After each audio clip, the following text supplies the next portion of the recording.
Tengo una pregunta. ¿Les ha pasado que cuando duermen escuchando creepypastas tienen una pesadilla? A mí me suele pasar mucho, jaja. Y otra pregunta. ¿Alguna vez han soñado con una creepypasta o con un personaje de las historias? No olvides comentar y dejar tu like si quieres vídeos diarios de creepypastas. Gracias por su apoyo.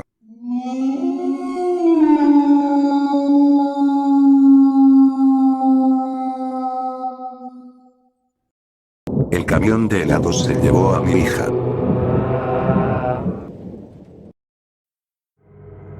Mi hija Bella era muy energética y alegre, mi pequeña niña preciosa, y ahora ya no está.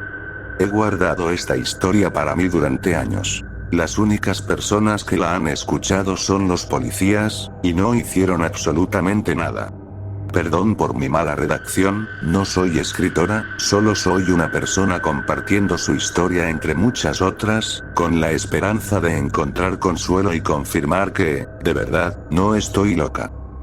Todo comenzó el primer fin de semana de diciembre de 2009. Mi hermosa Bella, de 6 años, estaba más que emocionada por ir a la reserva de animales local. Vimos a los zorros correr de un lado a otro. Eran de sus favoritos. Solía correr hasta la cerca que nos separaba de ellos y gritar una y otra vez: «Zorritos, vengan aquí», esperando tener un encuentro más cercano. Seguimos caminando junto al vallado hasta pasar por donde estaban los osos. A Bella nunca le gustaron los osos, aunque curiosamente su apodo favorito entre la familia era Bella Osa. Normalmente seguíamos de largo porque le daban miedo, y continuábamos hasta el área donde pastaban los ciervos. A menudo había conejos y erizos alrededor, y según Bella, eran tiernos, como yo. En una ocasión incluso intentó robarse uno de los conejitos, pero ya basta de recuerdos, duele demasiado pensar en ello. Esa vez fue diferente. Bella cruzó el pasto crecido, como hacía para acercarse a los zorros, y se apoyó en la cerca una vez más. Corrí hacia ella, temerosa de que alguno de los osos, que estaban apenas a 10 metros, se acercara. «Cariño, no te acerques tanto, son peligrosos. ¿Qué te parece si vamos a ver a los ciervos?», le propuse. Su rostro se iluminó al mencionarlos, pero su atención seguía fija en el hábitat de los osos. «¿Los osos son realmente peligrosos, mami?», me preguntó, y le respondí que sí. Al principio pareció confundida, hasta que señaló hacia el otro lado del recinto y dijo: «¿Y el hombre que está allá, haciendo trucos geniales?». Miré hacia donde apuntaba su pequeño dedo y, para mi sorpresa, tenía razón. Había un hombre dentro del hábitat, a unos 50 metros de nosotras. Era alto y delgado, vestía un traje formal de rayas, un sombrero de copa a juego y sostenía un bastón. Su piel era extremadamente pálida, podía notarlo incluso desde esa distancia. Entonces vi algo realmente aterrador. El hombre estaba haciendo mortales hacia atrás, uno tras otro, con una facilidad antinatural, y venía directo hacia nosotras. Me quedé paralizada del miedo mientras mi hija reía y aplaudía. Se detuvo a unos 20 metros, mirándonos fijamente. Fue entonces que noté lo más inquietante. Tenía los ojos de un violeta intenso, sin pupilas, y una enorme sonrisa en el rostro, una sonrisa que parecía pintada. Tomé a mi hija en brazos y salí del parque de inmediato, después de avisarle al guardabosques que había un hombre dentro del recinto. Esa noche, la sonrisa de aquel sujeto se coló en mis sueños. Era aterradora. Al día siguiente llevé a Bella al centro comercial a comprar comida. Recuerdo verla empujar el carrito con determinación, metiendo dulces y galletas a escondidas. Al salir, escuchamos el familiar sonido del camión de los helados. Después de mucho rogarme, acepté comprarle uno. Pero al acercarnos, vi al hombre sentado en el asiento delantero, mirándome con una sonrisa maníaca. Me quedé helada. Era el mismo hombre del parque, con el mismo traje. Lentamente levantó el brazo y nos saludó con movimientos exagerados, como si estuviera borracho. Tomé a Bella del brazo y la alejé del camión, ignorando sus protestas y súplicas por el helado que le había prometido. Tras una caminata de 5 minutos, doblamos hacia nuestra calle, y ahí estaba otra vez. El hombre estaba parado al final de la cuadra, mirándonos, casi bailando. Sentí el pánico subir por mi pecho, pero Bella parecía tranquila. De pronto, el hombre comenzó a correr hacia nosotras a toda velocidad, con sus ojos lilas fijos en los míos. Tiré de Bella y dimos la vuelta, intentando aparentar que no huíamos. En cuanto desaparecimos tras la esquina, le dije: ¿quieres correr una carrera hasta la casa? Como siempre, aceptó encantada. Corrimos todo el camino y, al llegar, cerré con llave todas las puertas y ventanas. Me tomó una eternidad quedarme dormida después de eso, y cuando por fin lo logré, no duró mucho. A eso de las 3 o 4 de la madrugada, escuché el fuerte portazo de mi puerta principal. Estaba tan agotada y aturdida que me costó reaccionar. Cuando por fin entendí que era mi puerta, la cual solo podía abrirse desde dentro, sentí que el aire se me iba. Abrí la puerta del cuarto de Bella, que estaba más cerca de la entrada, y entonces escuché las campanitas del camión de helados, justo afuera de mi casa. Para mi horror, la cama de Bella estaba vacía. Las sábanas tiradas al suelo, como si se hubiera levantado con prisa. Corrí por el pasillo hasta la puerta principal, la abrí de golpe, y allí estaba ese maldito camión. El hombre me miraba desde el asiento del conductor con la misma sonrisa torcida. Me saludó con un movimiento lento y exagerado antes de arrancar a toda velocidad. Recuerdo gritar no. Y correr tras el camión, viendo la silueta de mi hija en el asiento del copiloto. El camión dobló hacia la avenida Patterson, pero cuando llegué, no había rastro de él. Ni el vehículo, ni la música, nada. Me desplomé en la vereda gritando el nombre de Bella, llorando desconsolada. No estaba pensando con claridad. Perdí minutos valiosos. Corrí de regreso a casa, tocando puertas, gritando por ayuda. Nadie respondió. Cuando llegué, estaba al borde del colapso. Busqué mi billetera, donde había dejado mi teléfono, por toda la casa, pero no aparecía. No tenía teléfono fijo, Bella había derramado jugo sobre el último. Finalmente encontré la billetera afuera, en la entrada, justo donde había estado estacionado el camión. Bella se había ido por voluntad propia. El hombre no había entrado a la casa. Ella había salido, creyendo que iba a comprar el helado que le prometí. Esa idea me rompió el alma. Llamé al 999, el número de la policía. Entre sollozos logré decir que se habían llevado a mi hija. Llegaron en minutos. Les conté todo. Fueron amables, pero escépticos. Buscaron a Bella durante un mes entero. Nunca la encontraron. Lo único que hallaron fue el camión de helados abandonado, a unos 130 kilómetros, con sus pequeños zapatitos colocados cuidadosamente sobre el asiento del copiloto. El camión había sido robado. Por si lo preguntas, su padre había muerto 2 años antes. Con el tiempo conocí a otro hombre, nos casamos y tuvimos otra hija. Se llama Isobella, en honor a su hermana fallecida. Tiene 6 años. No he vuelto a ver ni a saber nada de ese hombre, hasta hoy. Estaba en mi habitación con mi esposo y con Isobella, cuando el sonido del camión de helados volvió a sonar, igual que aquella noche. Y aquí estoy, escribiendo esto, abrazando a mi familia mientras rezo para que ese horrible sonido se detenga. Isobella acaba de ir al baño, Dios, la amo tanto, es como una segunda oportunidad para mí, no reemplaza a Bella, pero... ¿eso fue un portazo?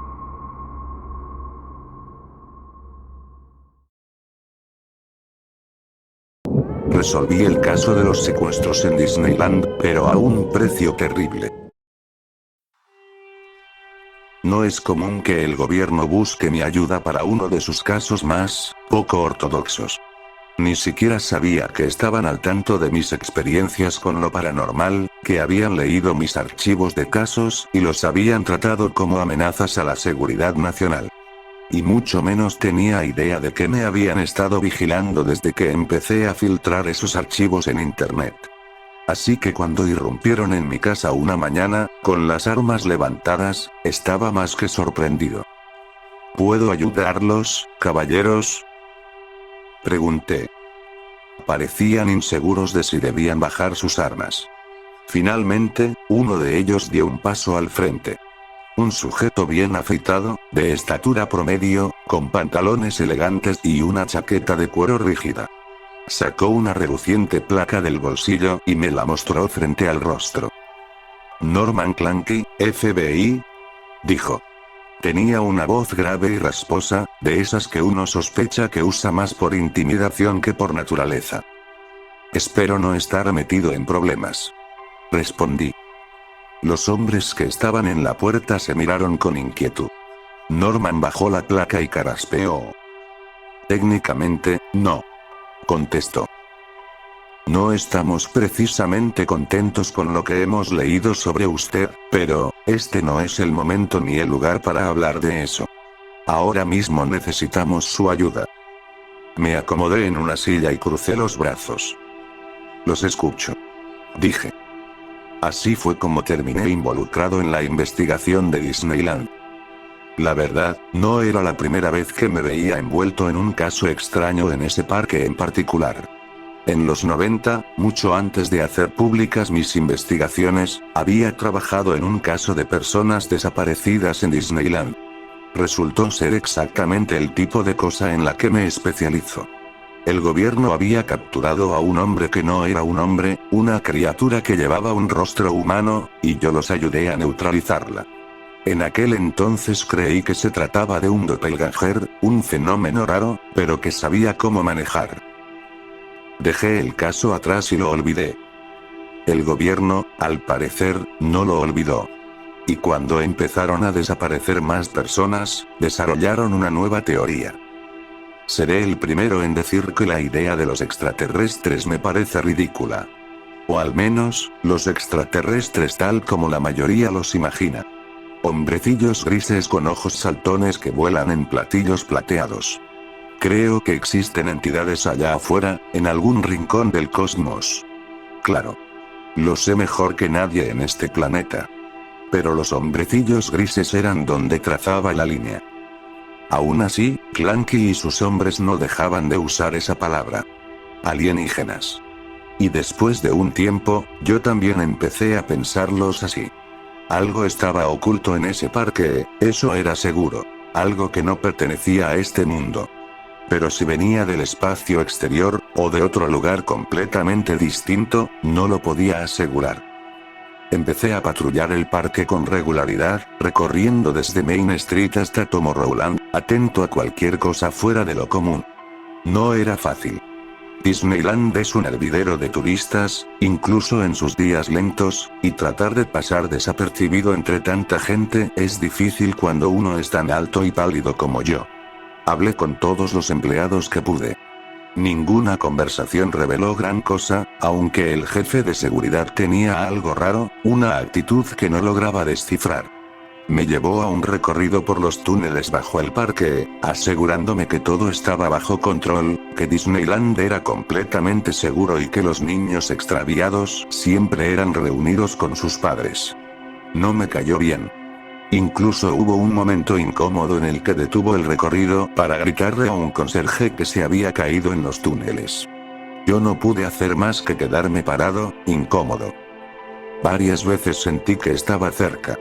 A veces pasaba junto a una pareja camino a Splash Mountain, o una familia tomándose fotos junto a la estatua de Walt Disney, y sentía algo extraño en el aire, una delgadez, como si algo de otra realidad, de otro mundo, estuviera intentando entrar en el nuestro.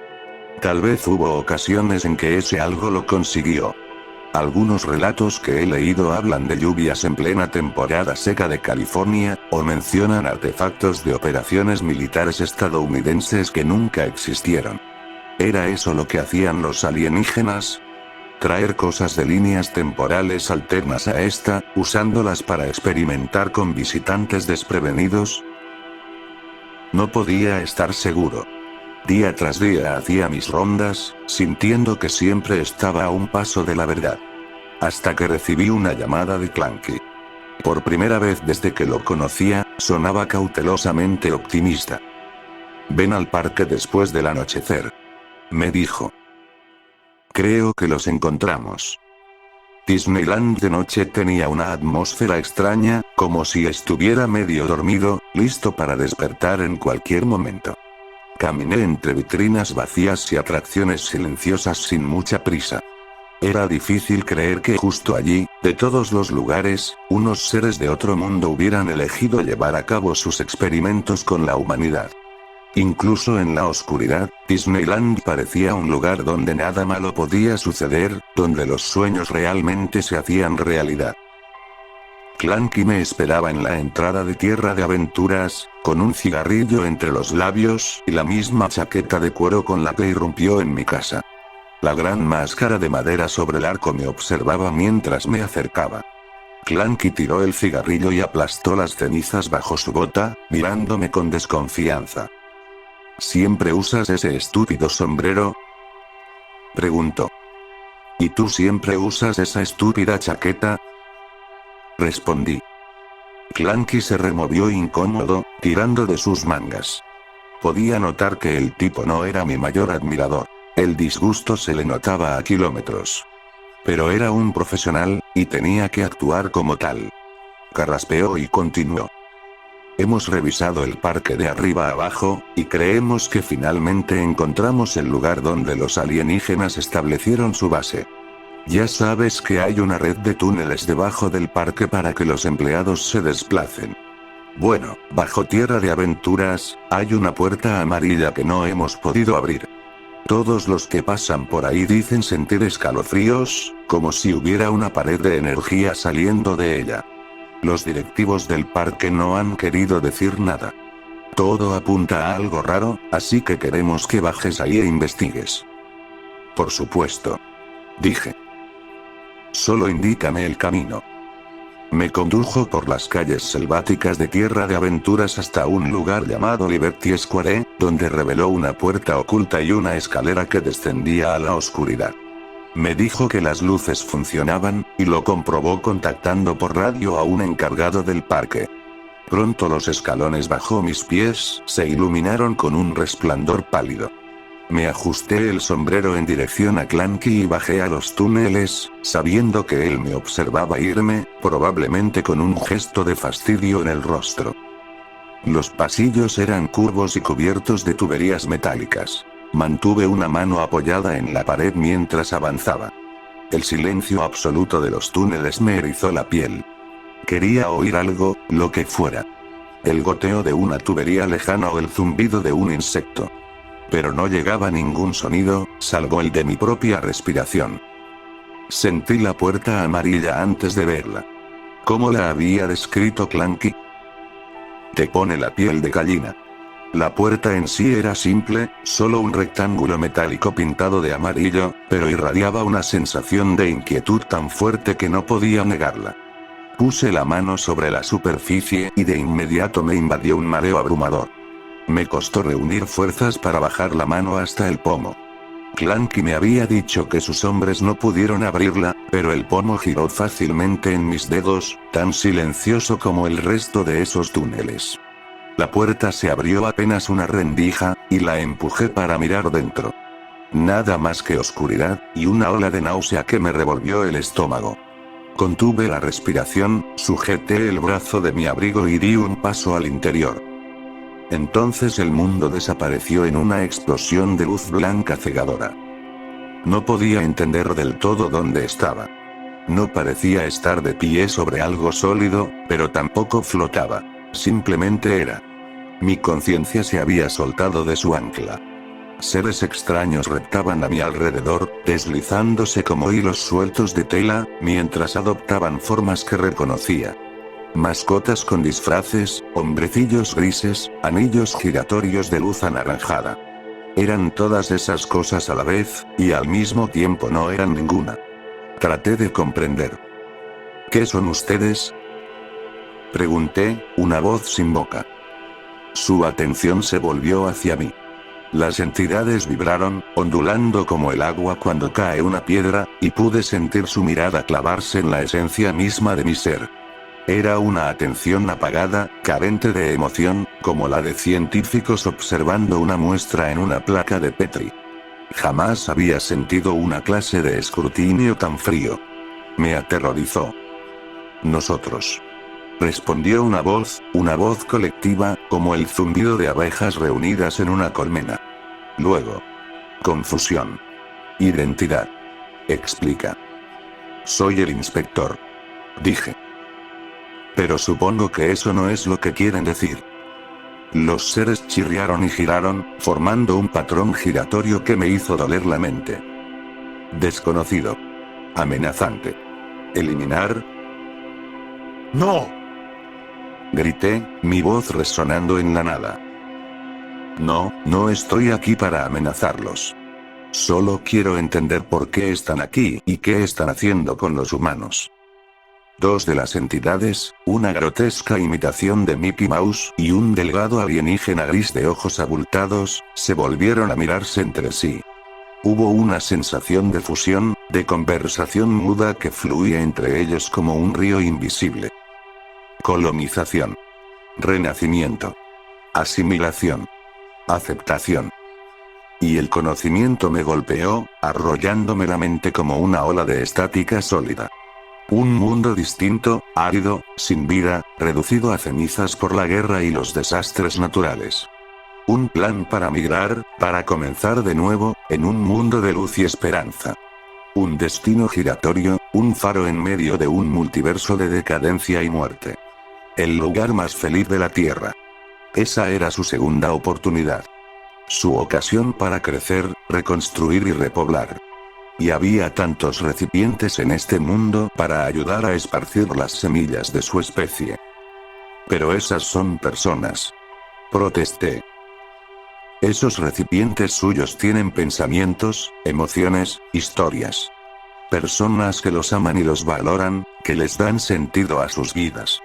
Están jugando con ellos como niños que arrancan los brazos a sus juguetes. ¿No entienden que merecen más que eso? El mar de entidades se volvió borroso, inquieto, lleno de aristas. Una disputa psíquica pareció desatarse entre ellas.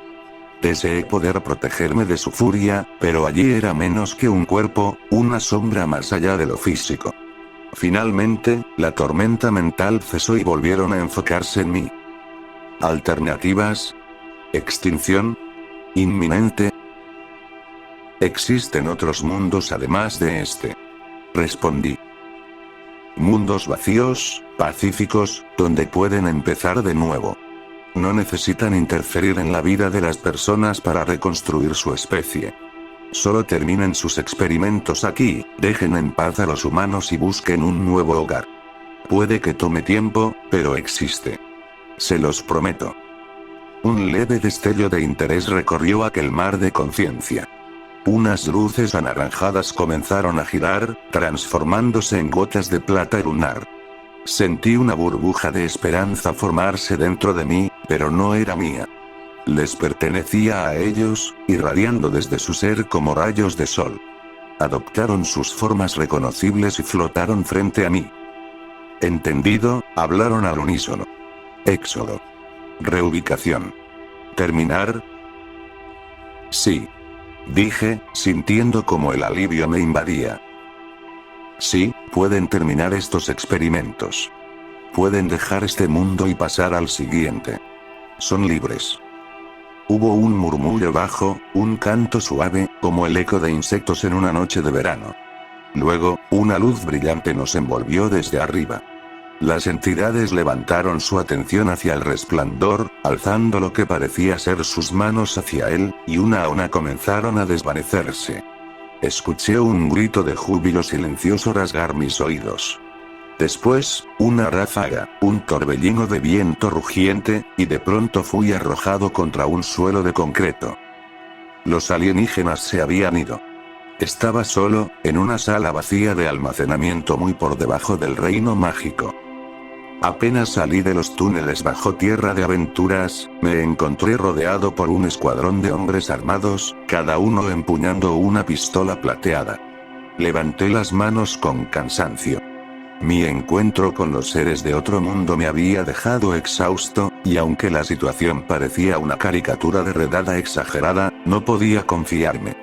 Algo había salido mal. Algo que, sin duda, el gobierno intentaba cargar sobre mí. Clanky emergió de entre la multitud.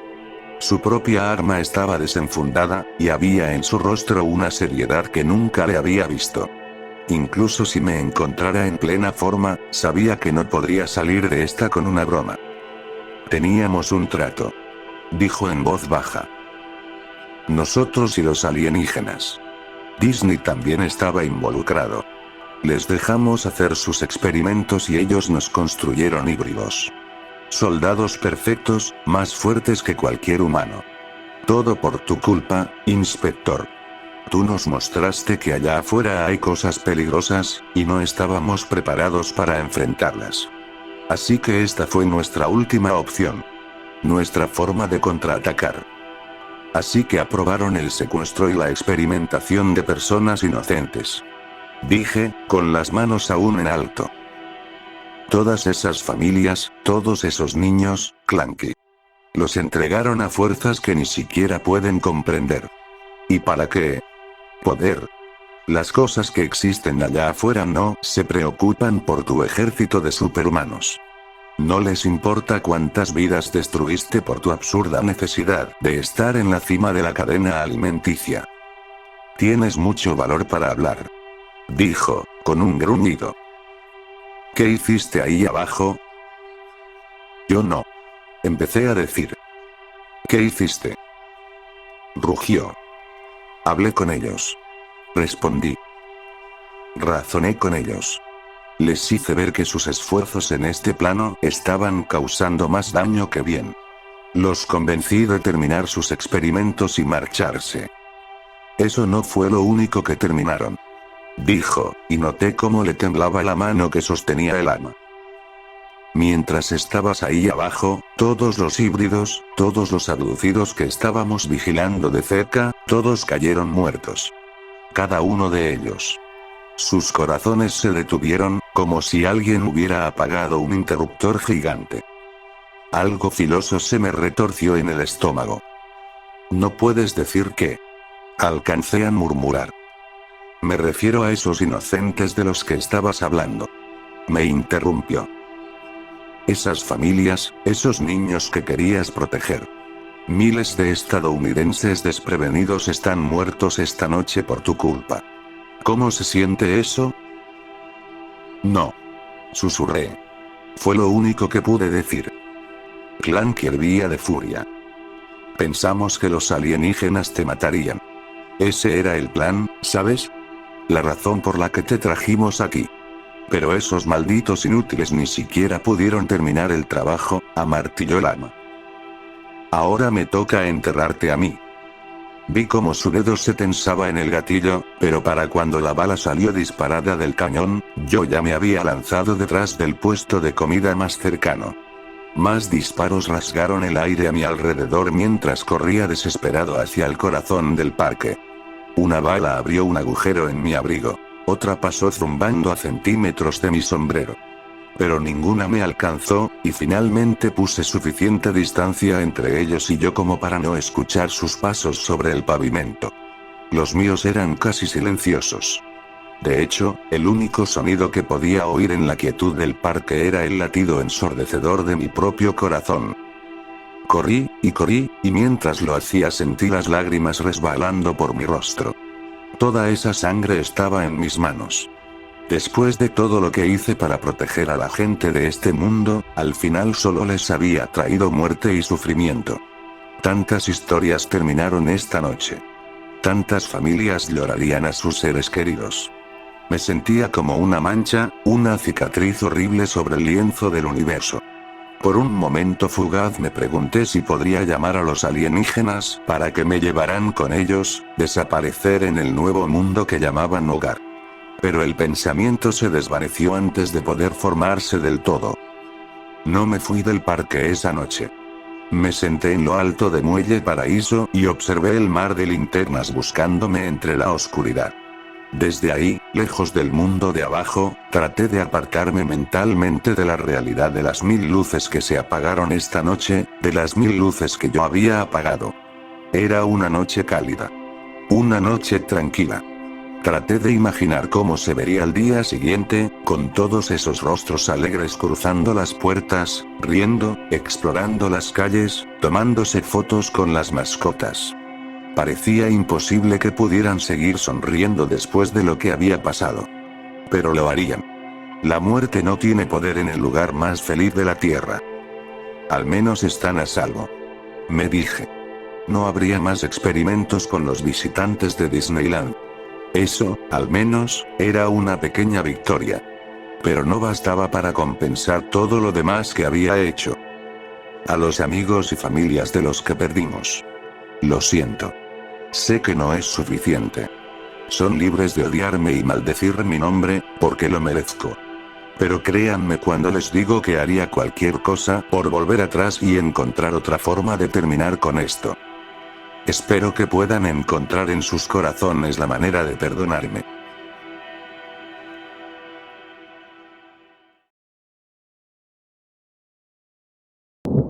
Todos los Halloween mi mamá se disfrazaba de Tinky Winky de los Teletubbies.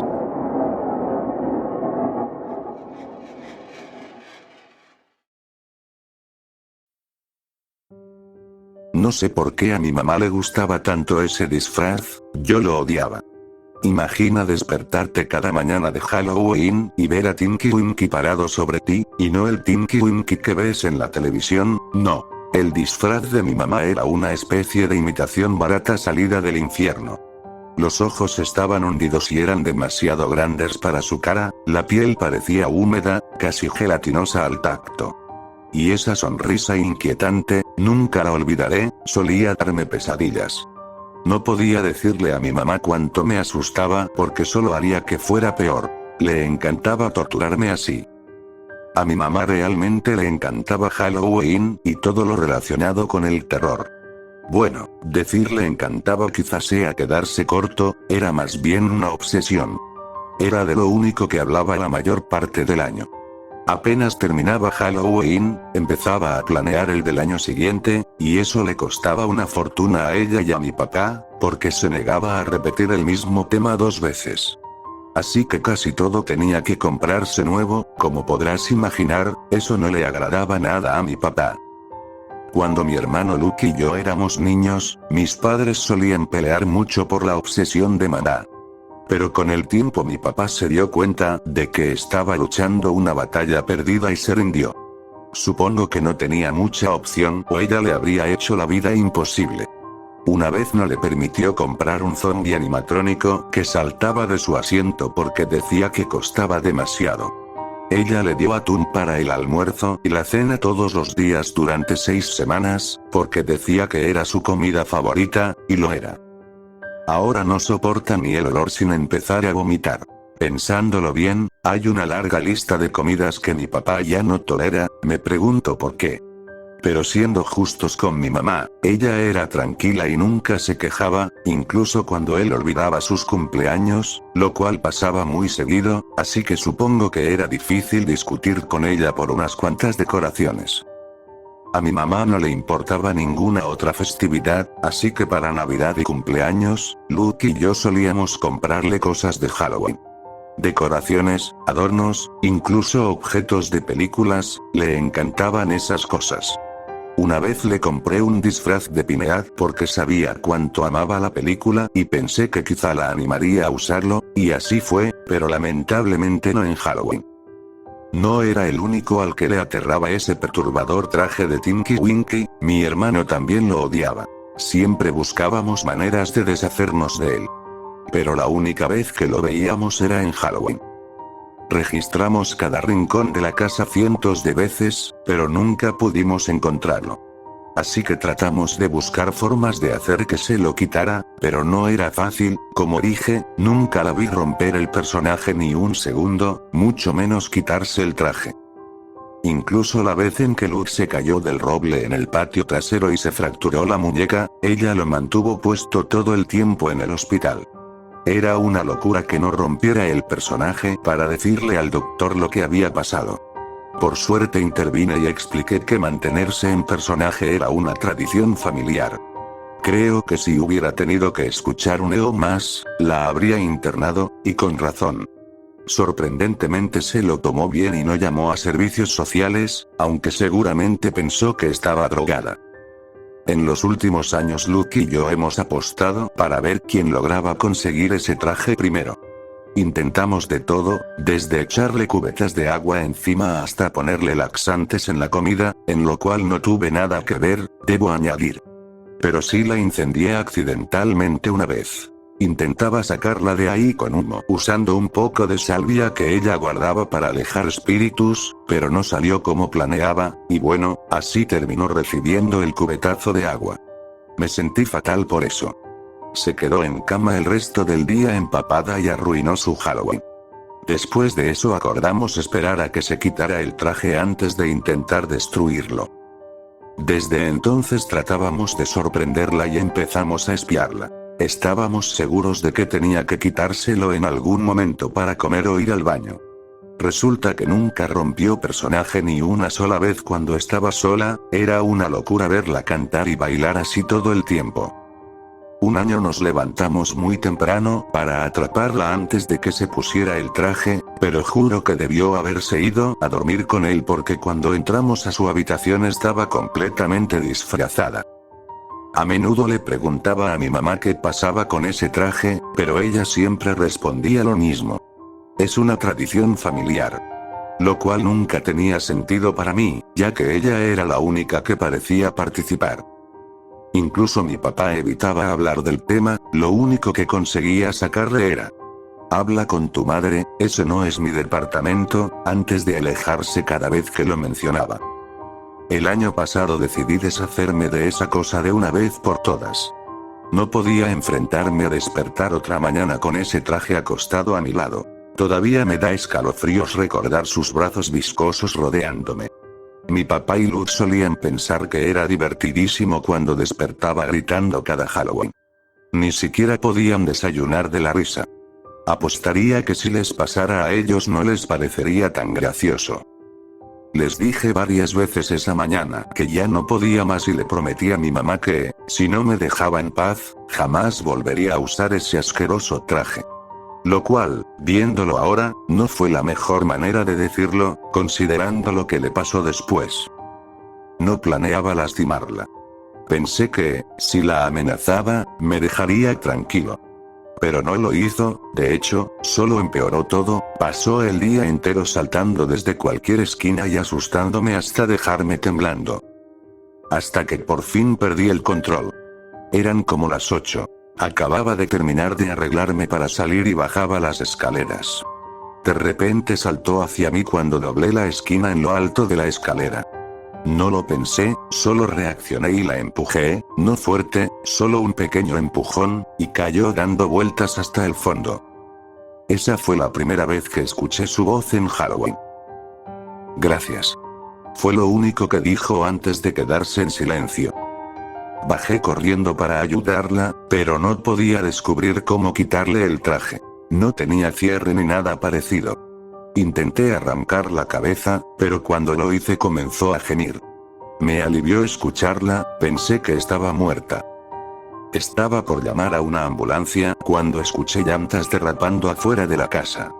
Corrí a la puerta esperando ver el auto de mi papá en la entrada, pero en su lugar encontré una camioneta blanca. Segundos después la puerta trasera se abrió y dos hombres con trajes de protección bajaron empujando una camilla. Casi me tiraron mientras pasaban corriendo hacia mi mamá. No sabía quiénes eran ni cómo sabían que ella estaba herida, pero estaba agradecido de que alguien viniera a ayudarla. Por lo que sabían, podía tener una lesión en la columna, pero simplemente la levantaron y la aventaron sobre la camilla como si fuera un mueble, sin revisarla. Antes de que pudiera procesar lo que estaba pasando, ya estaban fuera. Intenté seguirlos, pero me detuvo un hombre bajo con una tabla en la mano. Disculpe, señor. Dijo mientras pasaba las páginas. ¿Le importa si le hago unas preguntas? No ahora. respondí intentando esquivarlo. Necesito ver a mi mamá. Se burló. Esto solo tomará un minuto, solo responda a las preguntas. Dijo negando con la cabeza. Está bien. Dije frustrado. Solo hágalo. Arrancó una hoja y me la entregó. ¿Puede firmar esto antes de que empecemos? Solo dice que usted asumirá las responsabilidades de su madre hasta que regrese a casa. Probablemente tendría que haberlo leído antes, pero la letra era demasiado pequeña y yo solo quería ver a mi mamá, así que firmé. Bien, comencemos.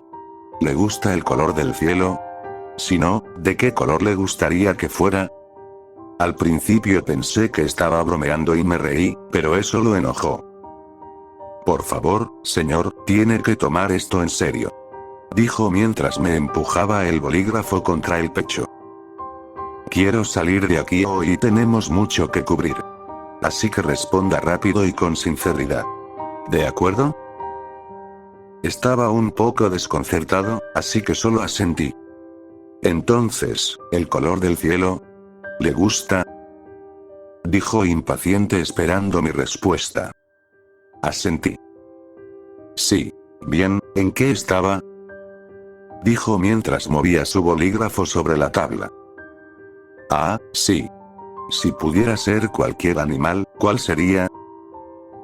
¿De verdad tengo que responder estas preguntas tan absurdas? Contesté mientras ponía los ojos en blanco. No puedo simplemente ir con mi mamá. Estoy muy preocupado por ella. Usted ya firmó el formulario. Así que sí, tiene que responder estas preguntas absurdas, y no puede ir con su mamá. Respondió con sarcasmo antes de gritar. Ahora responda las malditas preguntas. Tan fuerte que casi me hago encima. No sé por qué lo dije, pero solté. Un periquito, un periquito. Me gustaría ser un periquito. Él sonrió y respondió con calma. Muy bien. Ya no recibimos muchos de esos. Ahora, si la música tuviera sabor, ¿a qué sabría su canción favorita? Continuó haciéndome preguntas así durante unos 30 minutos. Al final se volvieron francamente inquietantes, como si estuviera atrapado en una isla desierta con su mejor amigo, sin comida, y él muriera, ¿se lo comería? ¿O, alguna vez ha tenido pensamientos homicidas sobre su familia? No pensé mucho, solo decía lo primero que se me ocurría, lo cual parecía dejarlo satisfecho. La última pregunta que me hizo fue: ¿cuál es su Teletubby favorito? Sonreí con desdén. Odio a todos esos seres raros. Me ponen los pelos de punta. Su respuesta me recorrió la espalda con un escalofrío. Si no puede soportarlos, sonrió, no le va a gustar lo que viene luego. Se dio la vuelta y se marchó riendo de forma histérica. Mientras se alejaban, pude ver tanto a él como al conductor señalándome y riéndose. Apenas se fueron, llamé a mi papá y le conté lo que había pasado. Esperaba que entrara en pánico y llamara a la policía. Pero lo único que dijo fue: ah, bien. Supongo que tendré que volver a casa entonces, como si fuera una molestia. No lo podía creer. A su esposa se la habían llevado en una camioneta unos tipos que, yo pensaba, eran unos psicópatas fugitivos, y él solo decía: ah, bien. Para empeorar las cosas, ni siquiera me dejó llamar a la policía. Dijo: no te preocupes, hijo, llegaré enseguida y lo resolveremos. La experiencia más traumática de mi vida, y mi papá actuaba como si nada. Esto viniendo de un hombre que casi enviaba un grupo de búsquedas y yo llegaba una hora tarde, y aún así su esposa podía estar herida o muerta y no le importaba. Pensé que llegaría de inmediato, pero no volvió hasta 3 horas después, aunque vivíamos a 20 minutos de donde trabajaba. Luke llegó después y se fue directo a la cama sin decir palabra. Esperaba una conversación larguísima, pero lo único que escuché fue: tu madre dejó la cena hecha antes de irse. Me quedé ahí parado con la boca abierta.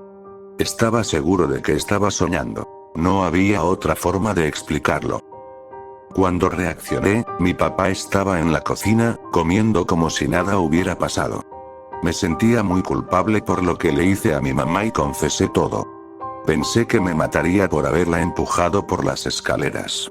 Pero después de 30 minutos desahogándome y rogando perdón, lo único que recibí fueron ojos en blanco y suspiros de aburrimiento. Cuando terminé, respiró hondo, se puso de pie y soltó el eructo más fuerte que he escuchado. Mira, hijo. Dijo bostezando. Pasan cosas. Ahora vete a la cama y olvídate del asunto. Luego se fue. No sabía cómo reaccionar, solo me quedé ahí en shock durante no sé cuánto tiempo. Para ser sincero, ni siquiera sé cómo llegué a la cama esa noche. Pero sí recuerdo los sueños. Fueron muy extraños. Estaba en una isla rara, mi mamá estaba allí, en un escenario, o quizá un altar, vestida con su disfraz de Teletubby. Había cientos de personas disfrazadas de Halloween, aplaudiendo y animándola mientras bailaba en el escenario. Cuando me uní, dejó de bailar y comenzó a mirarme fijamente, durante lo que pareció una eternidad.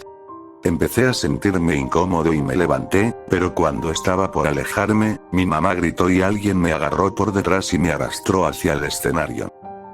Cuando me acerqué a mi mamá, alguien me susurró algo al oído. No tengo idea de qué fue. Pero sé que era algo terrible porque me llenó de una rabia tan intensa que apenas podía contenerla. Entonces todos empezaron a gritar. Mátala, mátala. Lo siguiente que recuerdo es que estaba encima de ella arrancándole pedazos con mis propias manos. Para cuando terminé, no quedaba nada excepto un charco de sangre y vísceras. Cuando me levanté y miré alrededor, todos habían desaparecido excepto un hombre al fondo, que caminaba lentamente hacia mí con las manos detrás de la espalda. Al acercarse, me di cuenta de que era mi papá. Estaba sonriendo, pero no era una sonrisa real. Podía ver su dolor a través de sus ojos rojos e hinchados mientras intentaba contener las lágrimas. Se detuvo justo frente a mí, sacó un espejo de detrás de su espalda y me lo mostró. En el reflejo podía ver que llevaba el disfraz de Tinky Winky, pero se estaba derritiendo y la sangre salía por todas partes. Entonces desperté, o al menos eso pensé. En la esquina de la habitación vi una figura oscura, balanceándose en silencio de un lado a otro, como si estuviera bailando. Intenté gritar, pero nada salió. Intenté inclinarme para encender la luz, pero me di cuenta de que no podía moverme.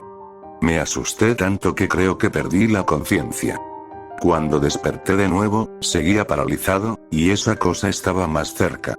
No pasó mucho hasta que volví a desmayarme. El resto de la noche estuve entrando y saliendo de la conciencia. Cada vez que despertaba, la figura oscura estaba más cerca, hasta que estuvo justo frente a mí. Solo estaba ahí, quieta, mirándome, y de pronto extendió la mano para tocarme. Lo siguiente que recuerdo es que era de mañana y estaba en mi cama con la manta sobre mi cabeza. De pronto sentí algo moviéndose detrás de mí, así que arranqué las sábanas y las tiré al piso, revelando a Tinky Winky acostado a mi lado. Luego desperté gritando, tirado en el piso, envuelto como un burrito en mis sábanas.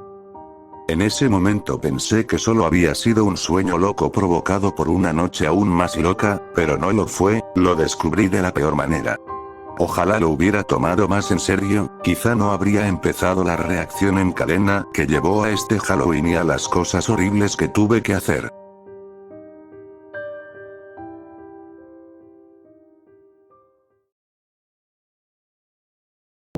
Desafío de videojuegos: rómpete una pierna.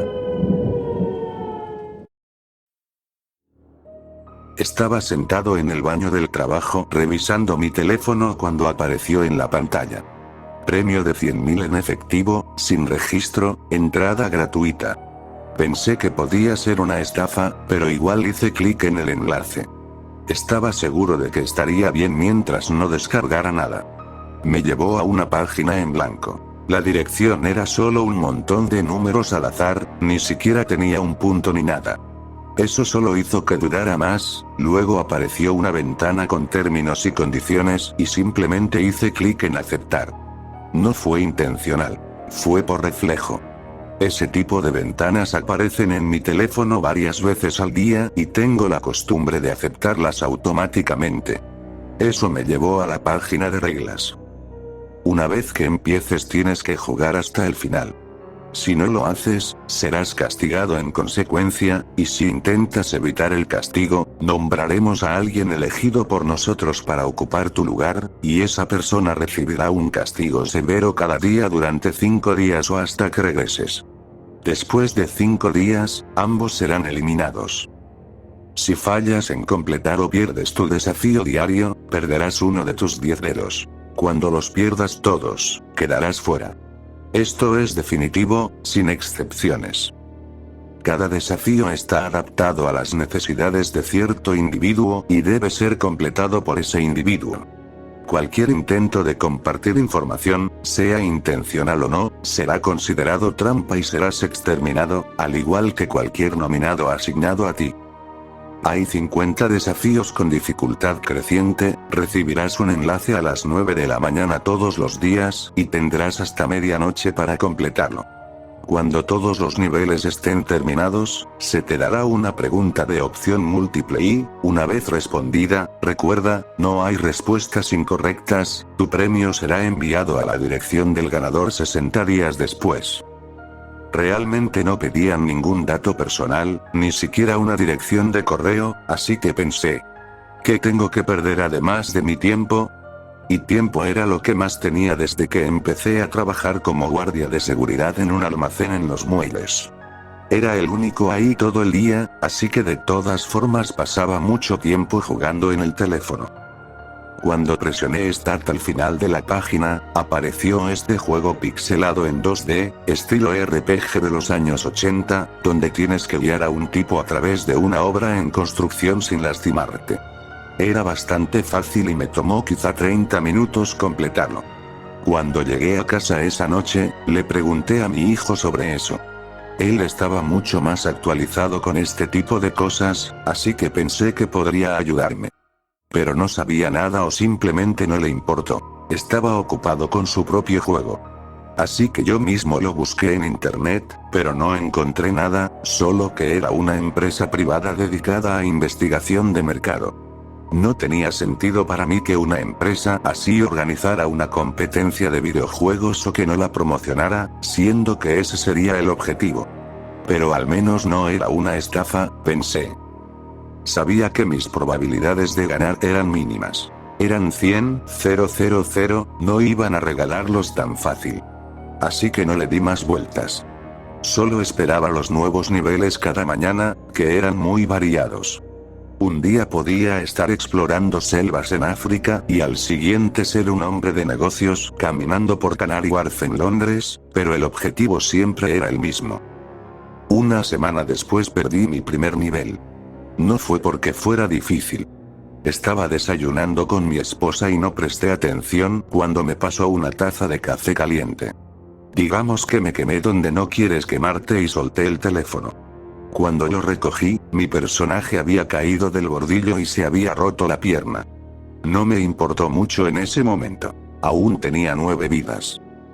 Una hora después, mi esposa y yo acabábamos de llegar al supermercado y fui a sacar un ticket.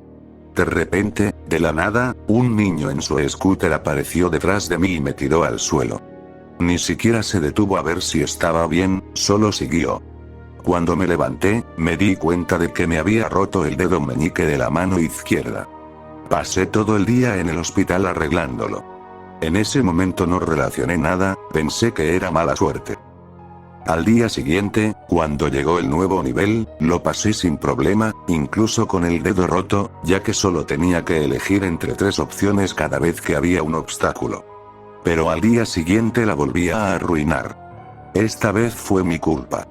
Estaba escalando una montaña en los Alpes y tomé un camino equivocado. Mi personaje cayó y se rompió la pierna otra vez. Esa noche, mientras salía del baño, debió haber una corriente o algo, porque la puerta se cerró de golpe sobre mi dedo, casi arrancándolo. Lo extraño fue que tenía 3 dedos vendados por la fractura anterior, y solo el del medio se dañó. El doctor dijo que era un milagro. La noche siguiente, había tomado demasiados calmantes y fallé otro nivel.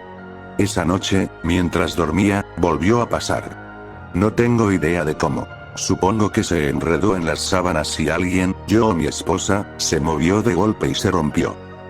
Fue camino a urgencias esa noche, cuando todo empezó a tener sentido. 3 dedos seguidos rotos en la misma mano, el juego decía que perdería un dedo por cada nivel fallado. No podía ser verdad, pensé. Pero ¿y si sí? El juego estaba cada vez más difícil y estaba perdiendo dedos rápido. ¿Valía la pena el riesgo? Estaba seguro de que solo era paranoia, pero para estar seguro decidí no jugar al día siguiente, solo para ver qué pasaba. Las reglas decían que alguien más recibiría el castigo. Quizás sería alguien que lo mereciera.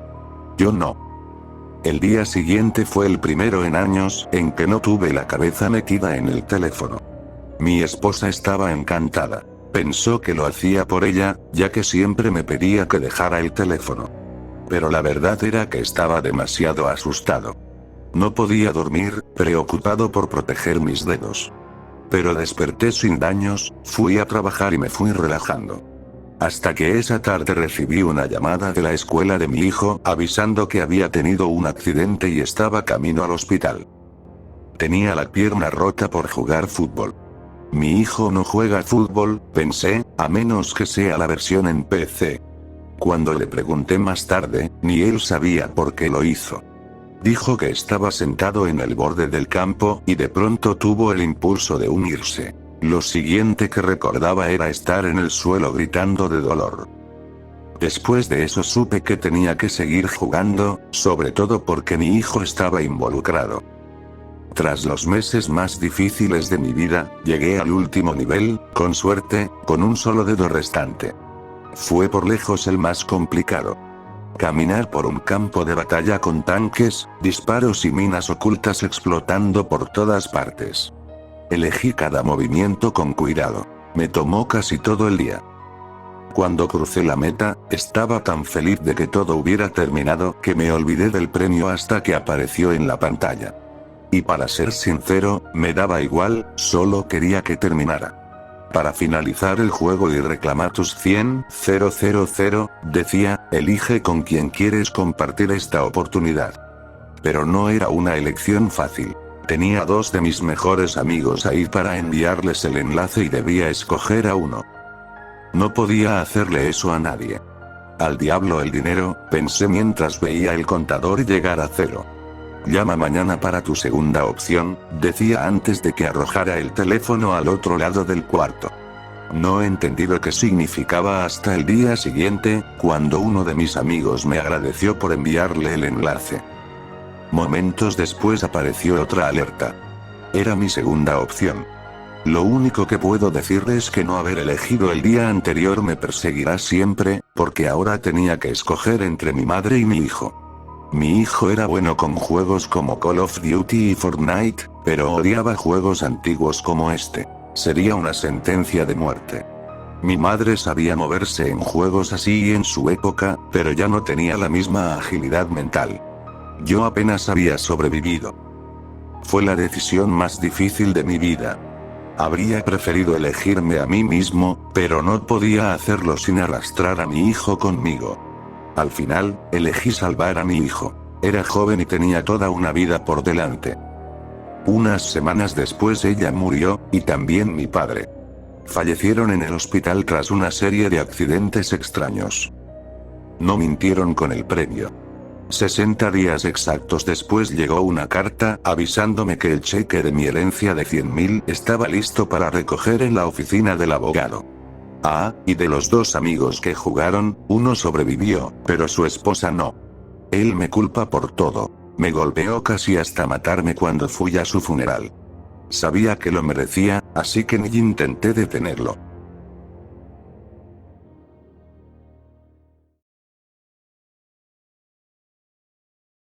Durante años te hemos defendido.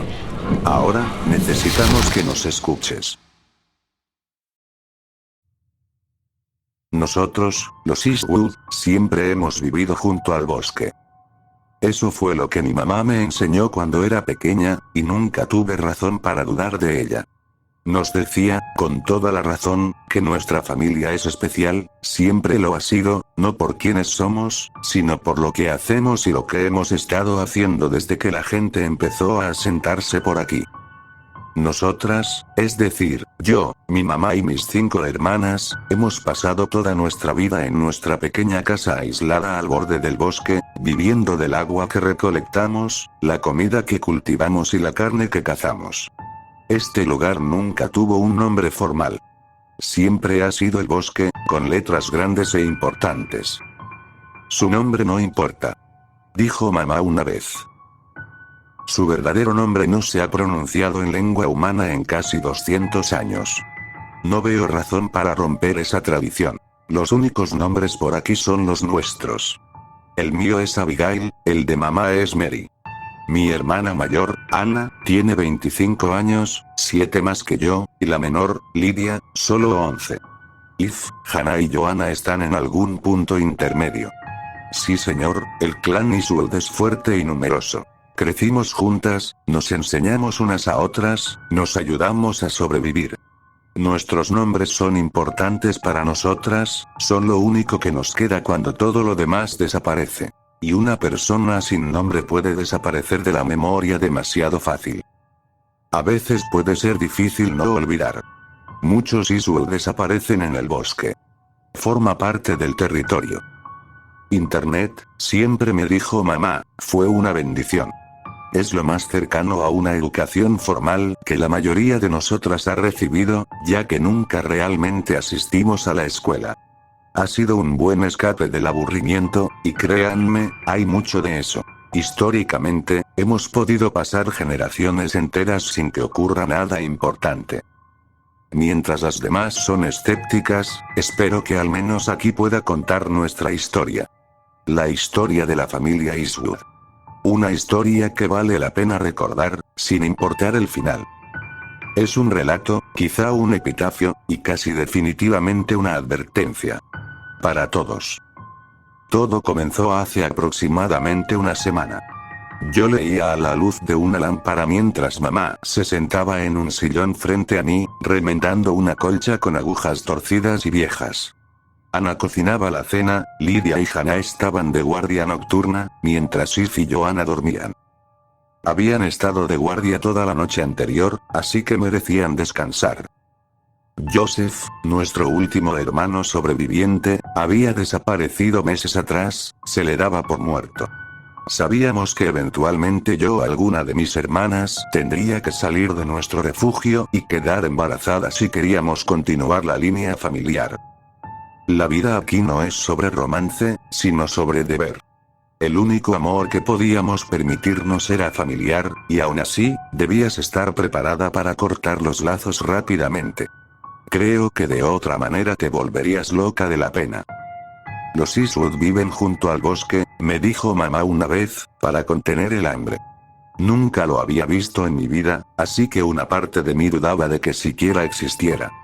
Parecía casi un cuento de hadas tonto que la gente contaba a sus hijos por la noche para que se portaran bien o no salieran en la oscuridad.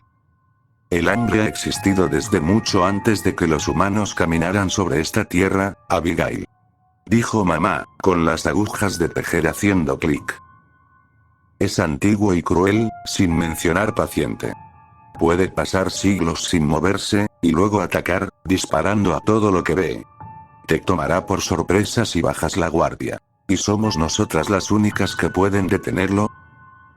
Pregunté cuando era pequeña, abrazando las mantas de mi cama con fuerza. No exactamente, querida. Dijo ella, con una arruga de simpatía en su rostro severo. No se puede detener el hambre, no realmente. Existe en pequeñas cantidades en todos nosotros, como una enfermedad en la sangre. Solo puede ser contenida, y, aún así, solo por un tiempo. Puede concentrarse en algunos lugares, lugares feos, como el bosque. Somos una de las 4 familias encargadas de asegurarnos de que se quede allí. Esta lección me la grabaron durante mi infancia. Las 4 familias. Éramos los Eastwood, los Northwood, los Westwood y los Southwood. Pasaríamos nuestras vidas manteniendo el perímetro alrededor del bosque, asegurándonos de que nada entrara ni saliera vivo, por la seguridad de todos los demás.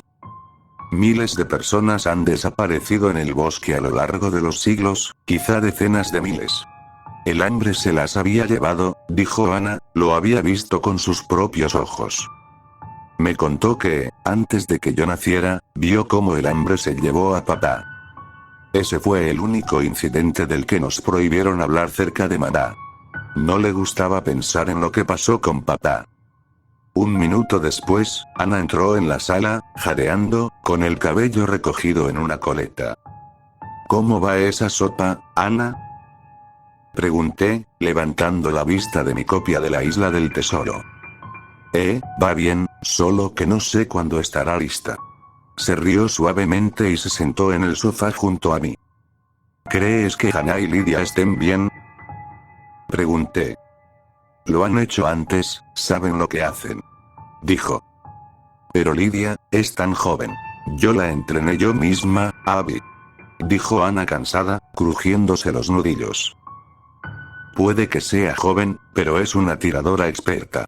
Tiene más talento natural con un rifle que cualquiera que haya visto antes. El viento aullaba afuera de las ventanas, haciéndolas vibrar en sus marcos.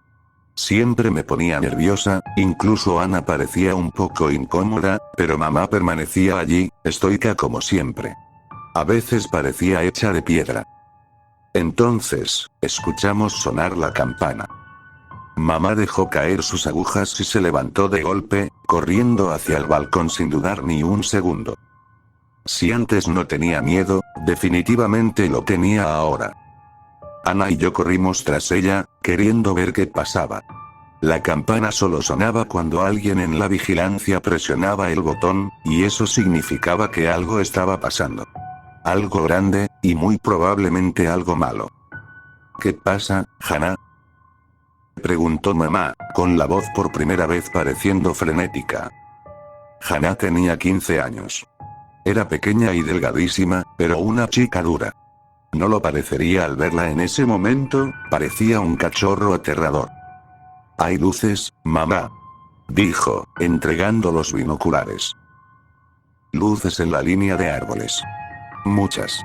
Cuando mamá levantó los binoculares y entrecerró los ojos hasta enfocar la imagen, su rostro cayó de inmediato. Vi su labio inferior temblar mientras tragaba con dificultad. Le tomó un segundo recuperar la compostura, pero finalmente habló. Ana, despierta a Eve y Joanna. Abigail, agarra las armas. ¿Cuáles, mamá? Pregunté. Todas. Mientras Ana despertaba a mis dos hermanas dormidas, corrí al almacén y empecé a cargar mis brazos con todos los rifles, pistolas y cinturones de munición que pude encontrar. Éramos solo 7, pero estábamos armadas como un pequeño país. Uf. Joanna. Escuché gritar a mamá. Agarra la Browning y cubre la puerta principal, vamos a necesitar mantenerlos a raya cuando ataquen. Había metido un revólver en la funda de mi cadera y colgado un rifle semiautomático en mi hombro. Mis brazos estaban llenos de rifles y escopetas mientras corría de regreso a la sala. Ana me pasó de largo para ir por más. Abigail. Dijo mamá con voz severa y fría. Sube al balcón superior, me reuniré contigo allí. Necesitaré que sigas mis órdenes al pie de la letra si vamos a sobrevivir esta noche. Mamá tomó un rifle, una pistola y una escopeta recortada antes de correr a uno de los otros puestos de vigilancia. Están a aproximadamente 1 milla, Abby. Les doy 10 minutos. Ponte en posición. Lo habíamos ensayado 1000 veces. Cuando otras niñas jugaban a la casita, yo entrenaba con un rifle desde el nido de francotirador. Pero esta era la primera vez que tenía que ocupar ese puesto con el conocimiento de que podría tener que disparar de verdad. Ana regresó con otro puñado de armas y empezó a colocarlas en las distintas bandoleras y fundas que llevaba puestas. Debió de parecer una heroína sacada de una mala película de acción antes de terminar. Ponte en posición, Abby. Dijo Ana mientras cargaba un revólver. El hambre va a llegar pronto. No podemos permitirnos fallar. No ahora. Asentí, salí de mi estupor y subí por la escalera de la sala hasta el nido de francotirador donde había entrenado. La adrenalina que me recorría en ese momento casi anulaba por completo la ola de terror que me invadía el alma.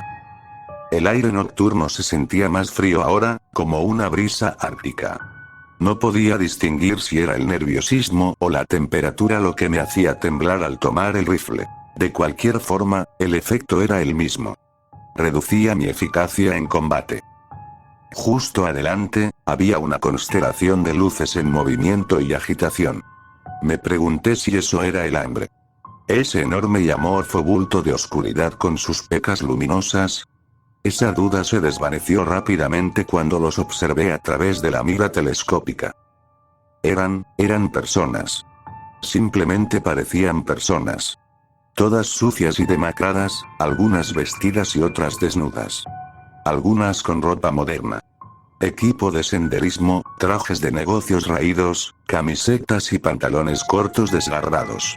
Otras con vestimenta de la guerra civil o antiguos vestidos puritanos.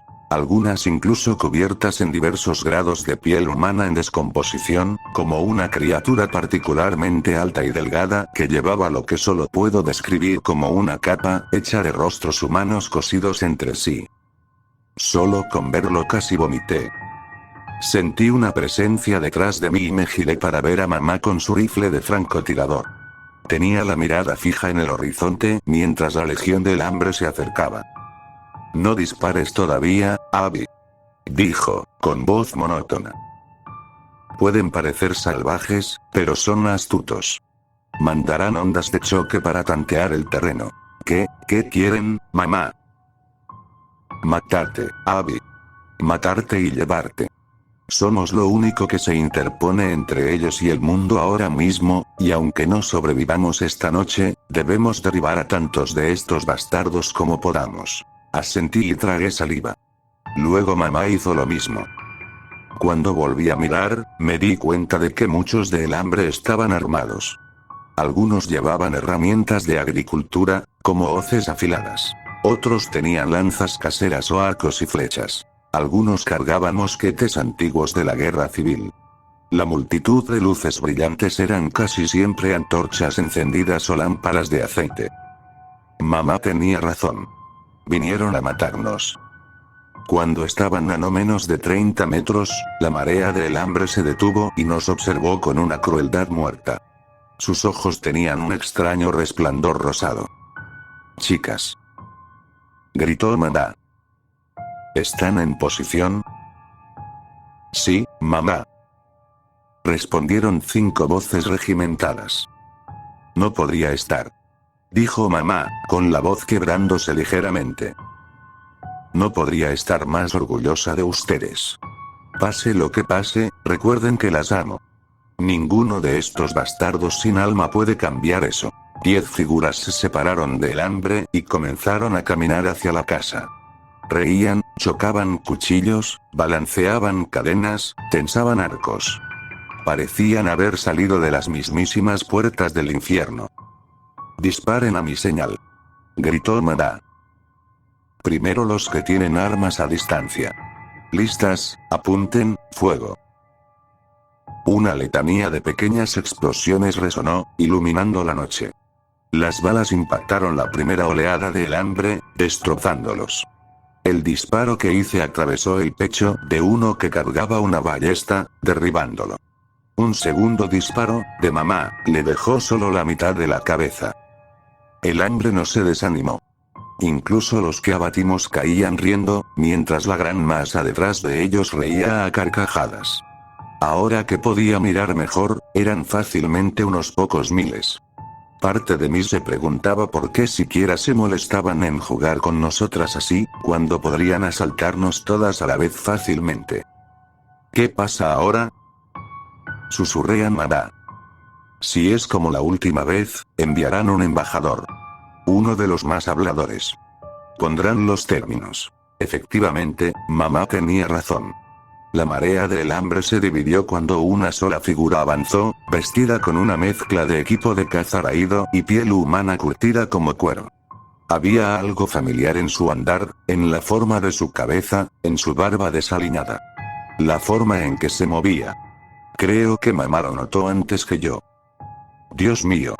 La escuché susurrar. Era Joseph Eastwoods. Gritó el embajador con una versión distorsionada de la voz de Joseph. Podemos hacer esto mucho más fácil para ustedes. Podemos mostrarles misericordia. No tienes nada para nosotras. Escuché gritar a Ana. El hambre con Joseph sonrió. ¿Así le hablas a tu hermano?, dijo, riendo, mientras su ejército se unía. No eres nuestro hermano. Le grité. Ya no eres nada. No te pongas gruñona, Abby, dijo. Puede que no sea tu hermano, pero he estado en su cabeza.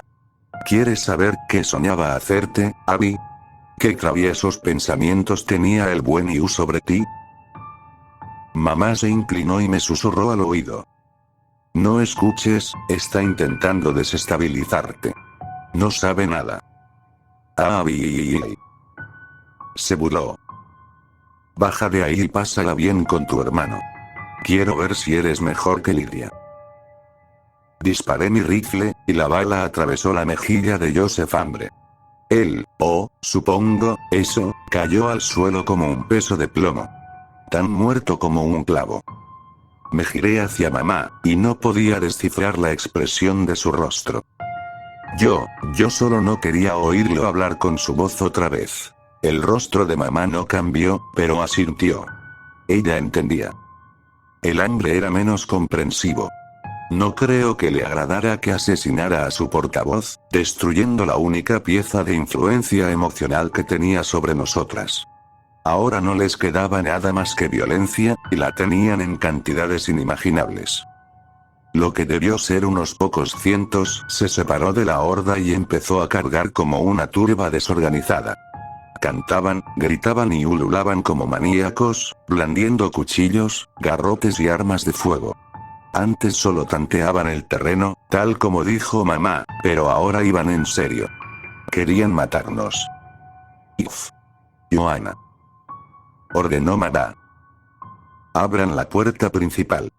Denles su merecido. Las puertas delanteras se abrieron en cuanto se dio la orden, seguidas por un satisfactorio clic. Las multitudes, al percibir un punto de entrada, comenzaron a encaminarse hacia la puerta abierta. Y entonces empezó la ametralladora. Era increíblemente fuerte, pero en ese momento era el sonido más hermoso del mundo. Las balas destrozaban a el hambre por cientos.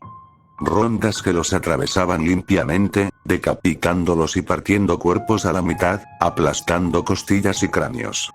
La sangre empapaba la hierba veraniega, mientras las malditas legiones caían muertas ante la furia de la ametralladora.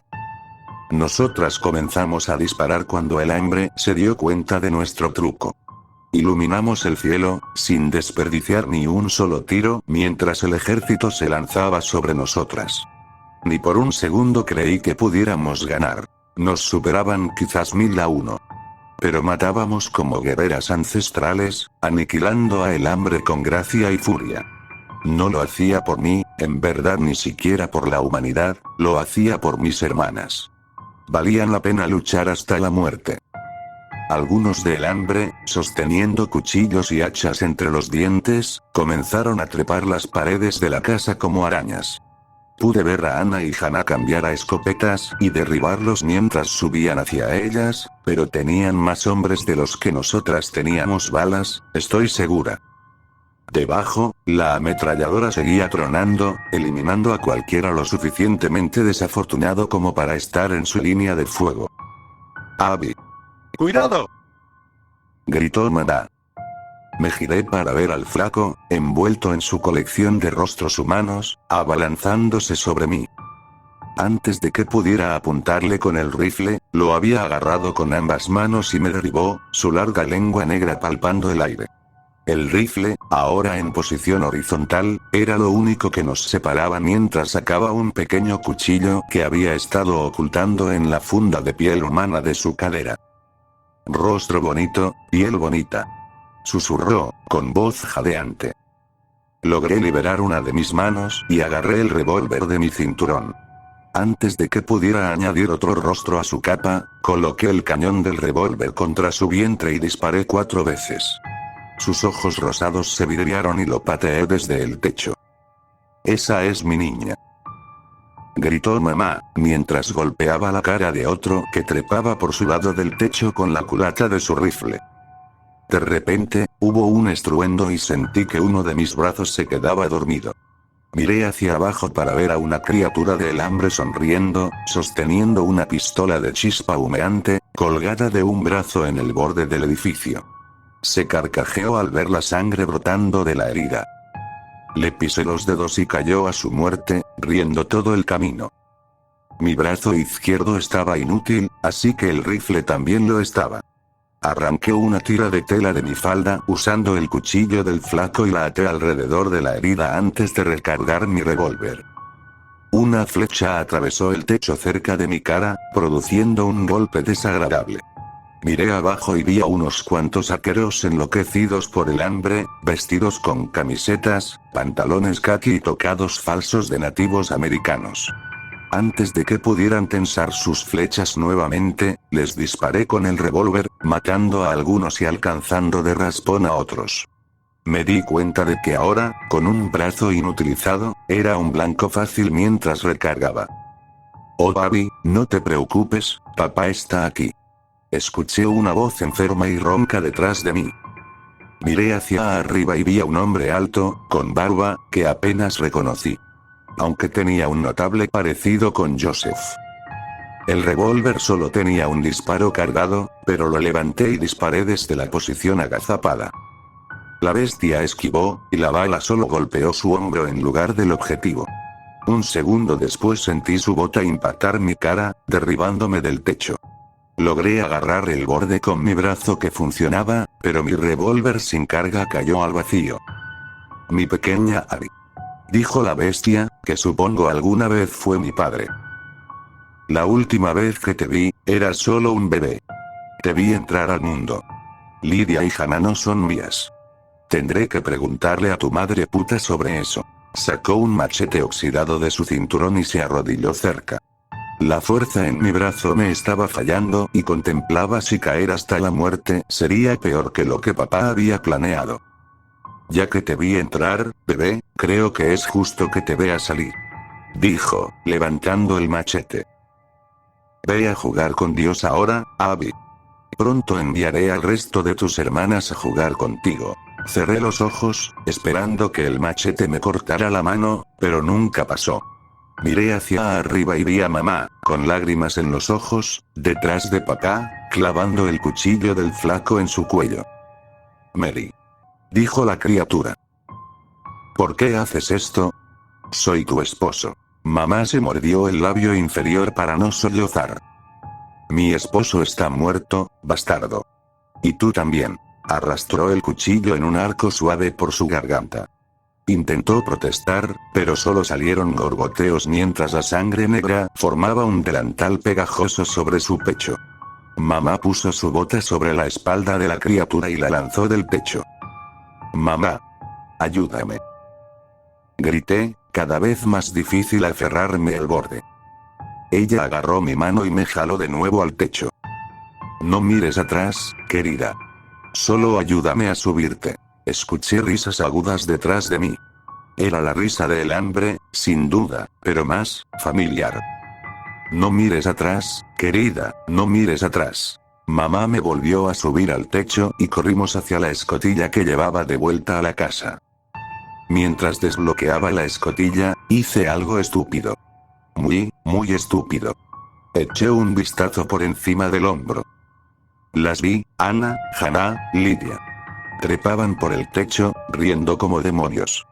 Sus ojos ahora rosados como la carne. Habían sido tomadas por el hambre, igual que el resto. Ahora venían por nosotras. «Entra», dijo mamá, junto a la escotilla abierta. «Se fueron, Abby, no podemos salvarlas. Es hora de morir, mamá, estúpida perra», gritó Lydia, corriendo hacia nosotras con un cuchillo Bowie en su pequeña mano. «Muere. Muere. Muere». Sin decir una palabra, mamá levantó su escopeta recortada y disparó ambos cañones a la cabeza de Lidia. No quedó nada de ella desde el cuello hacia arriba. Ana y Hannah solo se rieron. Por Dios, Abigail, entra. Prácticamente salté por la escotilla, y mamá me siguió, cerrando la escotilla tras ella y asegurándola con un pesado cerrojo. Aún podía escuchar uñas rascando el techo mientras subíamos la escalera de vuelta a nuestra casa. Cuando nos encontramos abajo, conmocionadas y todavía incapaces de aceptar lo que había pasado con Ana, Lidia y Hannah, descubrimos que Joanna y Eve ya habían asegurado la puerta principal. Habían agotado la munición de la ametralladora. Nuestro hogar podía ser pequeño, pero estaba bien defendido. Las paredes eran gruesas y las puertas reforzadas. Se necesitaría un poder de fuego serio para irrumpir. ¿Dónde están las otras tres?, preguntó Joanna, con el miedo claramente audible en su voz. No lo lograron, dijo mamá, con un tono completamente neutral. Oh Dios, dijo Eve, desplomándose contra la pared y sollozando. Vamos a morir. Mamá suspiró y se sentó en el sofá, retomando su tejido. Hicimos todo lo que pudimos, chicas. Falta aproximadamente una hora para el amanecer. Bien, podríamos intentar dormir un poco. ¿Qué diferencia hace eso?, me encontré preguntando, desconsolada. Mamá levantó la vista. No les gusta la luz, cariño. Se dispersarán y regresarán al bosque para recuperar fuerzas para el próximo ataque. Nosotras también podemos hacer lo mismo. Por más que lo intentáramos, esa noche no hubo sueño. El hambre se aseguró de ello. Ladraba, se carcajeaba y se burlaba a través de las paredes, gritando y riendo con locura. Pero mamá, como siempre, tenía razón. Al amanecer, el hambre había desaparecido, y sus últimos restos habían huido hasta la línea de árboles, llevando consigo a dos de nuestras tres antiguas hermanas. No fue una victoria, nunca lo fue.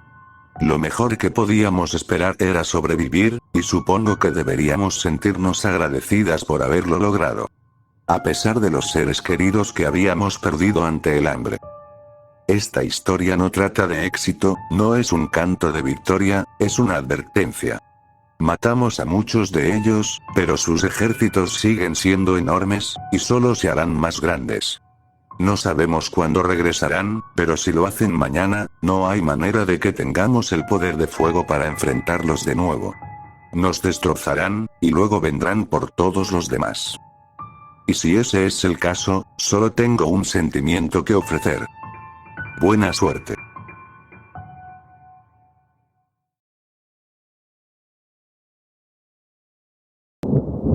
Es difícil encontrar un par de zapatos decentes en estos días.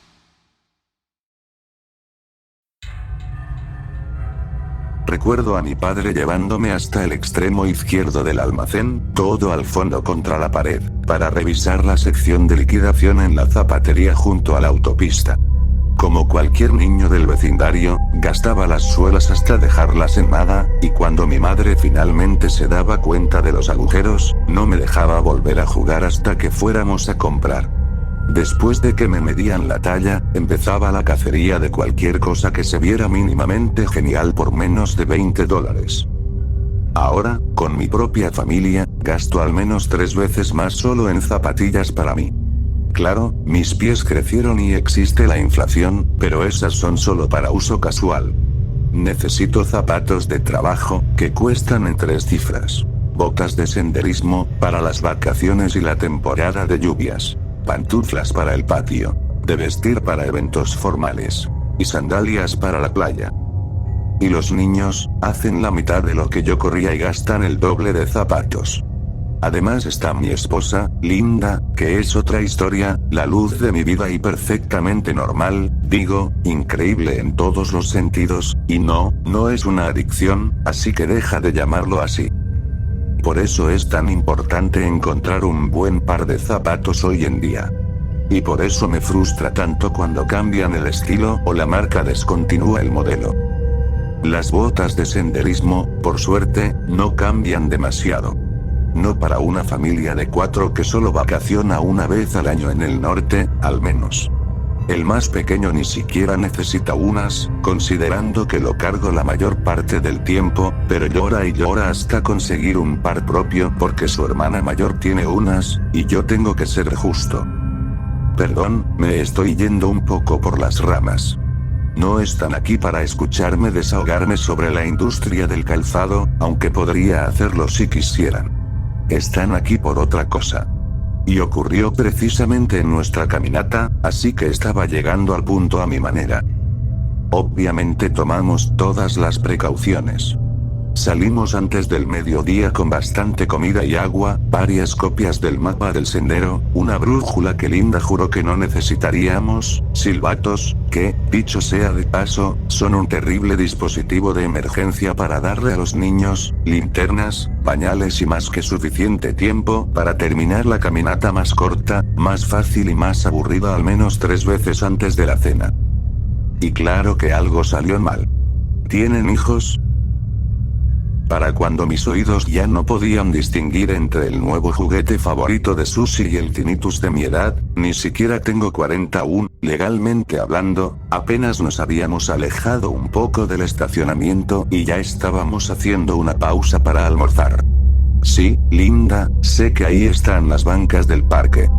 Menos mal que no empacamos bocadillos ricos en proteína, fáciles de limpiar y con pocas probabilidades de echarse a perder para comer en plena naturaleza, ¿verdad?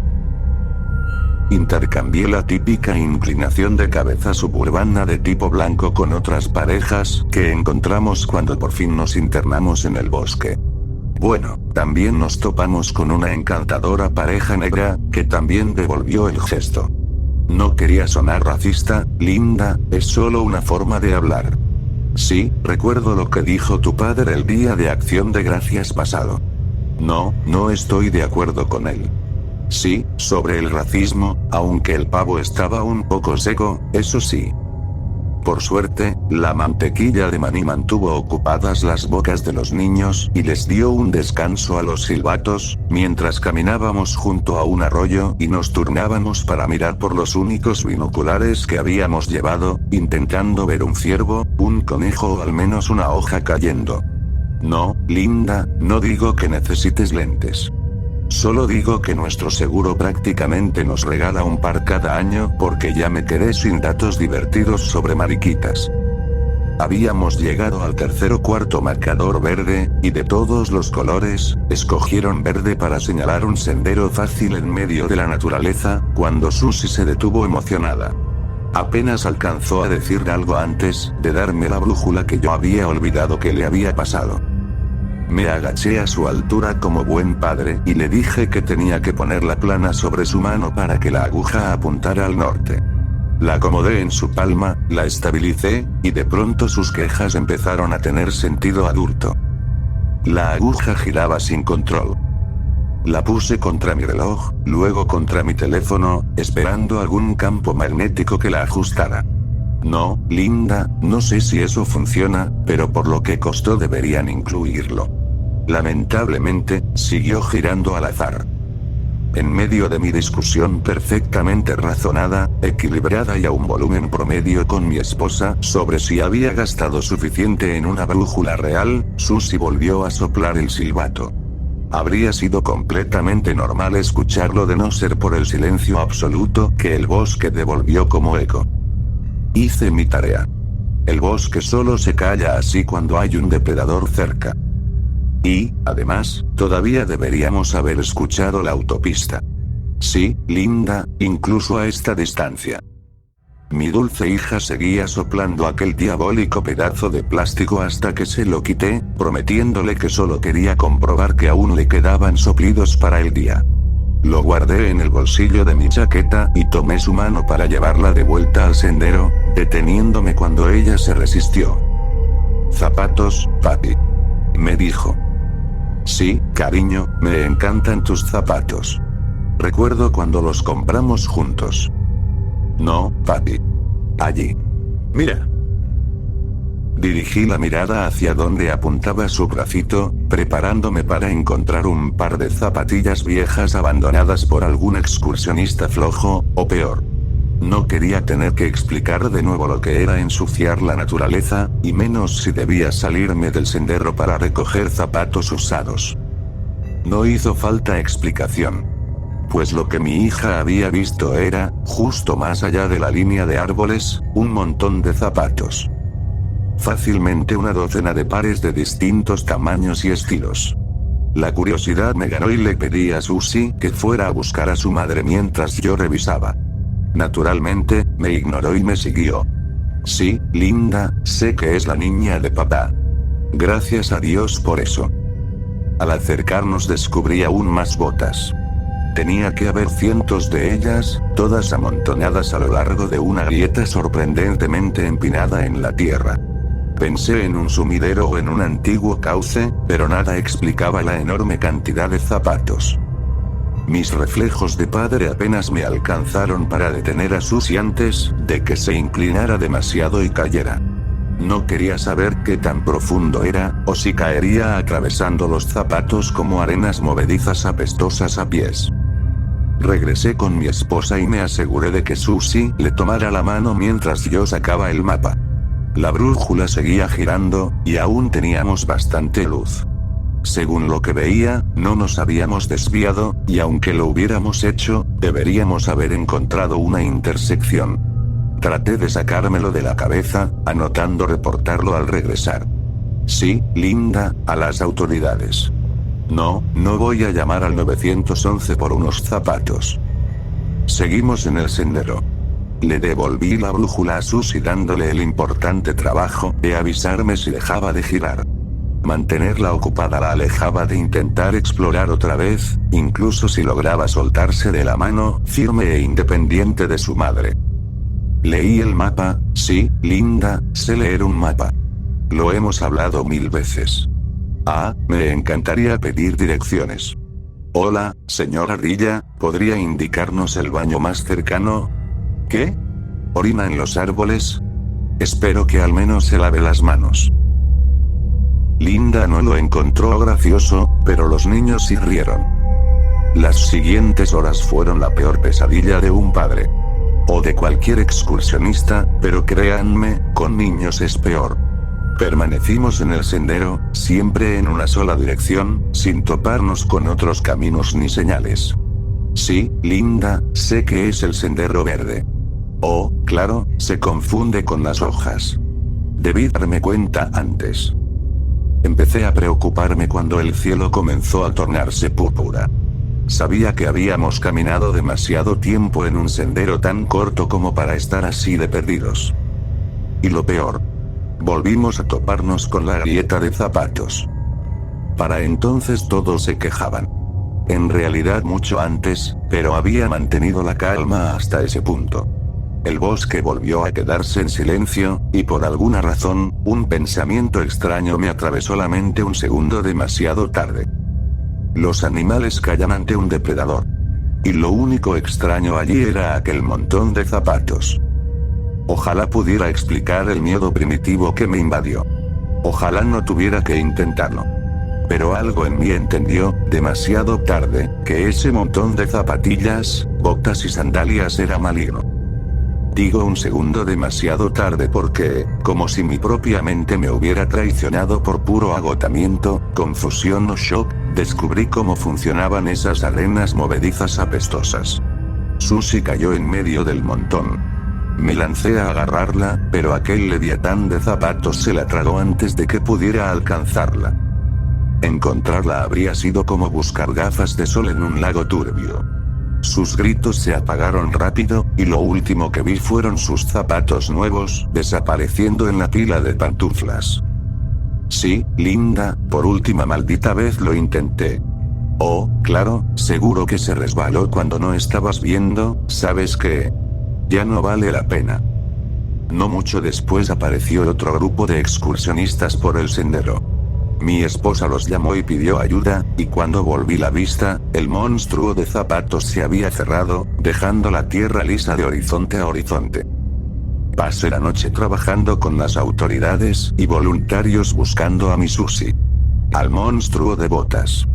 A cualquier rastro de la brújula girando, cosa que nadie pudo replicar. Repetí lo sucedido tantas veces que ya lo tenía de memoria, y cada vez sonaba más loco. Sé que suena imposible, pero en el fondo sabía que había desaparecido porque ya no tenía hambre. He estado regresando cada noche desde entonces. Sé que sigue ahí. No sé cómo matar a un gigante de zapatos, o si siquiera es posible. Estoy casi seguro de que los zapatos pueden arder, y eso ya es algo para intentarlo. Han pasado un par de semanas. No, Linda, no voy a superarlo. No la voy a soltar. Tarde o temprano, esa cosa volverá a tener hambre. Y cuando lo haga, me lanzaré dentro, de pies a cabeza.